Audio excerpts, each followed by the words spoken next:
Sira ng tatay ko ang pagkababae ko. Siya. May secret affair kami ng office mate ko. Hindi ko matigilan kasi sobrang galing niya sa... Raqi's Secret Files. Secret Files. It's the kind of bleep you never knew existed. Kunwari inosente, pero boy naman pala. Raqi's Secret Files. Secret Files.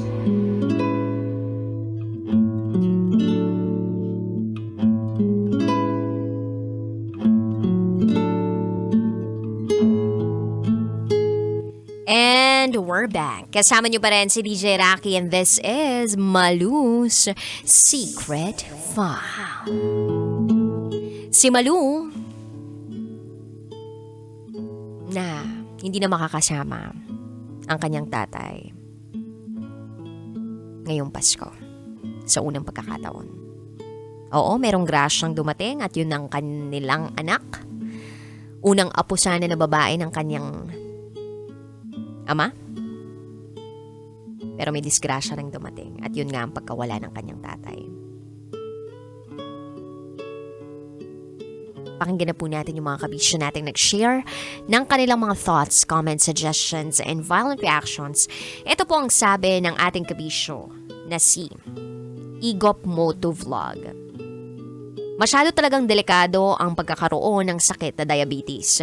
Si Erpat din kasi diabetic din since year 2000 pa. Pero this 2021, nagkasugat ang kanyang paa. Nagkaroon ng infection. Muntik pa nitong ikamatay dahil lumabas ang infection niya. Thank God, hindi naputol yung paa niya.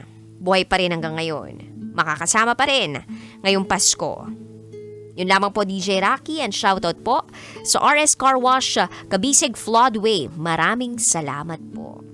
Ito naman ang sabi ng ating kabisyo na si Robert Tirao. Hugs to you, sender. Condolences dahil nawalan ka ng ama. Congrats dahil nagkaanak ka. Laban lang ng laban sa buhay, makakayanan mo rin yan. Malalampasan mo at mapagtatangumpayan mo yan. God bless and hugs to you, sender.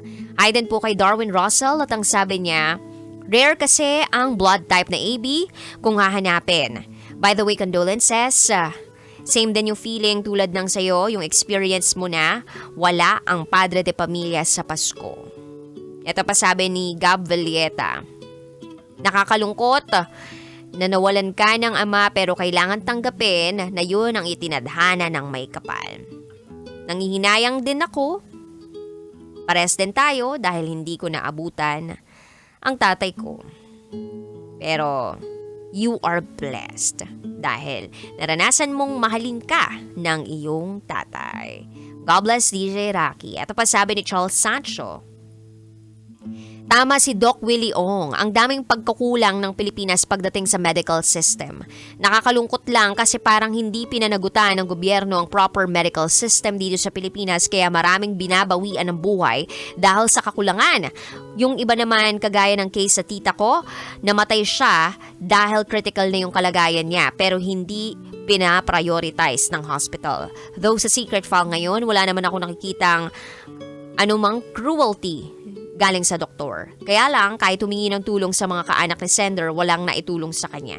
Nakakainis talaga, but condolences sa iyong tatay o sa pagkamatay ng iyong tatay and I hope pahalagahan mo ang lahat ng mga nabubuhay mong minamahal sa buhay. From Charles. Ito pa sabi ni JP, babasa. Relate ako dyan. Kailangan lang talagang tanggapin na wala nang mahal natin sa buhay. Kahit gusto pa natin silang makasama. Meron tayong oras kung kailan tayo kukunin ni God. Napakalupit ng 2024 para sa akin. Magpapaskong malungkot na hindi kasama ang lola ko at ang ate ko na pinsang buo ko this year. Para lahat sila nawala. May papayo ko na lang na kung po pwede, pakinggan tayo ng mga taong pinagsasabihan natin ng ating pagkalumbay. But we have to move forward. Magpapaskong may lungkot sa puso at isipan. Happy Wednesday, DJ Raqi. From JP Babasa. Ito pa sabi ni Mark Decena, para kay Malu, sabi nga sa Biblia, lahat nangyayari sa buhay ng isang tao, may purpose at baka yun ang plano ni Lord. May naghihintay na mas magandang mangyayari sa kanila tulad ng pagsilang ng isang maganda at malusog na sanggol. At sa parte naman ng doktor at profesional, siguro naman wala silang kakulangan. May mga ganun talagang pangyayari. Manalig lang talaga sa Panginoon. Siyang may alam ng lahat. Hiram lang natin ang buhay natin. Shoutout po sa APC MVic Emission Center Novaliches na nakikinig. And pabati po kay Brian Balais. At eto pa, nagpapabati daw. Poging-pogi, machong-macho, Alex Asas Lozano. Nagmamaneho ng Grab. Sakay-sakay si Jules Contreras na digital personal namin dito sa Love Radio. Oo, pakiingatan nyo po yung yung sakay ninyo. Dahil marami pong pinakikilig yan. Yes. Ingat sa biyahe, Sir Alex Lozano. Ito pa sabi ni Jamie John, Boss Jamie. Good evening. I'm sorry for the family. It is such a poor management of care and the medical team should be held responsible for their loss. The nurses and doctors should have anticipated post-operation complications and seem like it was ignored. That's jail time, to be honest. That was a very simple procedure, incompetent medical team. Ito pa sabi ni Rogelio. Pakikiramay sa'yo, life must go on, time will heal all wounds. Be careful na lang kasi dahil nasa lahi minsan ang sakit. Alam niyo po, kanya-kanya yung mga comment dito ha. May nakikiramay, meron ditong nakakita na may lapses etong ospital o yung medical personnel o yung doktor na tumingin dito sa tatay ng sender natin. Ito si Boss Jamie John, kaya alam niya yun. Dahil nasa medical industry siya. Practitioner po ito, no? Medical practitioner. Nasa ibang bansa. And pag sinabi kasi nating ibang bansa, normally, napaka-advance po ng teknolohiya nila. Hindi naman natin sinasabi na incompetent yung mga doktor natin dito sa Pilipinas. Grabe naman kayo. Ang nakikita ko lang talaga na problema natin, kakulangan sa supply ng practitioners. Kasi kung 1:1 lang yan, or 1:2, diba? Mas mamomonitor. Kaya lang problema, sa sobrang dami siguro na hinahawakan ng isang medical practitioner na mga pasyente, syempre nagkandalabo-labo na yung mga isipin. Benefit of the doubt lang po na. Benefit of the doubt. Pero, ang inisip ko doon, bakit hindi nga nasabihan? Bakit hindi nasabihan na kailangan pala ng dugo na naka-standby? Although, alam naman natin na kapag may mga ganyan, hindi talaga na-anticipate yung mga pwedeng complications. May pwedeng hindi makita agad. Sabi nga ni Boy Pundot dito, yung medical practitioners natin dito sa bansa, ano yung sabi mo? Underpaid, overworked, understaffed. Totoo po yun. Marami akong kaibigan na nasa medical industry or nasa health industry and they are really working hard but they are underpaid. But for the love of and to be of service, ayun, magiging kwento na lang sila sa iba. Hayaan na natin sila mag-overtime.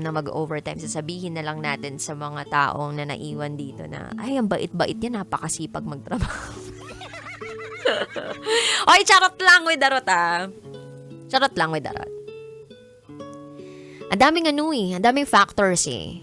And wala rin naman ako sa posisyon para sabihin na, ito yung may kasalanan ito. Pero, iniisip ko lang, bakit hindi na-anticipate?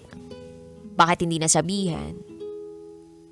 Baka kasi kung may nakaimbak na dugo, na pag-prepare yung pamilya, baka umaba pa yung buhay. Para kasing isinabak agad sa operasyon. Kasi yun na daw yung tanging solusyon. Pero hindi man lang sila sinabihan na posibleng mawalan ng dugo, posibleng ganito, ganyan, na pinag-aaralan din naman ng mga profesional. Diba? Dapat may secured blood supply. Tama ito sana sabi ni Boss Jamie. Dapat hindi ka puputol hanggat hindi ka nakakapag-secure ng blood supply. Stopping a bleed a simple procedure as well. Diba?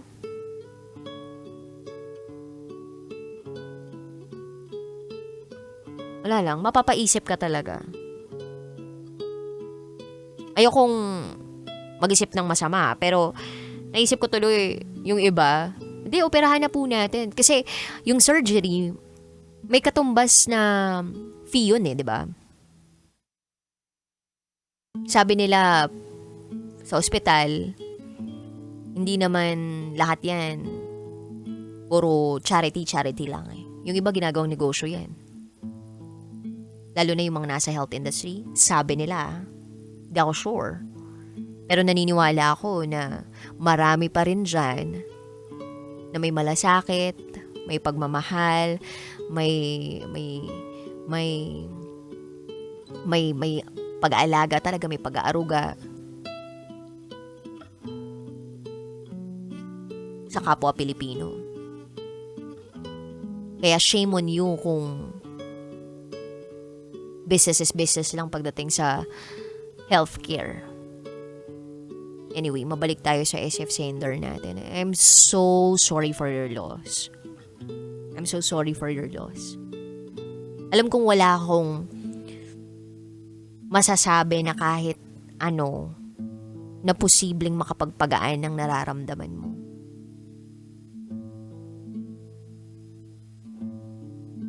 Gusto ko na lang magpasalamat sa'yo. Bakit? Kasi may nakwento ako ngayon. At bukod dun, pinaramdam mo sa ibang taong nakikinig ngayon na hindi sila nag-iisa. May isa siguro, 2, 3, 4, 5. Hindi ko alam kung ilan sila. Magpapasko sa unang pagkakataon na merong nawala sa kanila. Yung may Pasko, pero walang tatay, o walang nanay, o walang kapatid, o walang anak, walang lolo, o walang lola. Sa unang pagkakataon. So kung yun yung pinagdadaanan ng ating mga tagapakinig, please know that you are not alone. Meron na po, nakagaya ng ating sender, na ganun din yung pinagdaraanan. Na nahihirapan din tulad mo. Na nalulungkot din tulad mo. At ang tanging magagawa na lang talaga ngayon ay sariwain lahat ng mga masasaya at mabubuting alaala kasama yung namayapa mong minamahal sa buhay. Magpasalamat sa Panginoon dahil binahagi niya yung ganong klaseng extraordinary kind of person in your life. Sa dinami-rami ng mundong to, ay ng tao sa mundong to. Anong mundong to? Multiverse yun. Sa dinami-rami ng tao sa mundong ito, yun yung tatay na ibinigay sa'yo. Sobrang mapagmahal. Sobrang mapagmahal.